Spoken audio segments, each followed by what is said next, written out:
them, ke të këshillimit. në një X ose Y, në një vajzë, në një djalë që është i përket tregut tonë shqiptare dhe po merr një ndihmë, një këshill, një asistim nga ana jote. Je në mbikëqyrje apo s'ke fare? Domethënë të vinë tek ty adreson apo nuk adreson? Pa përmendur emra po them. E pohoj në fakt. Unë në fakt këtë po pohoja. Shumë mirë shqyr. Ja, Allah, shqyre Pra nuk është se ka një ndasi, që do të thotë patjetër që edhe ka pasur. Shiko.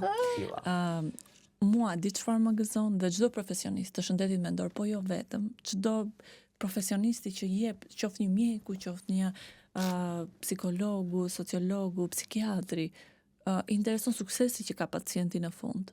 Sa ja del ai. Ti e shikon këtë si formë paragjykimi, këta e kanë si kompleksitet në vetë vete që pse ta themi ne që kemi nevojë për psikolog, kur ne jemi shumë mirë dhe e gënjejmë, se molla e kuqe nga jashtë e krim nga brenda e kalbur. Është kjo apo nuk është? Ka shumë raste. Është apo s'është? Sipas edhe të gjithë diskutimeve, sepse ne jemi dhe grup psikologësh që bëjmë supervizime dhe kemi të detyrueshme për ta bërë këtë gjë, ka raste që mund ta kenë marrë ndihmën psikologjike, por asnjëherë nuk e kanë prononcuar dhe kanë menduar të ndajnë me audiencën e tyre që ka ndalë vetë.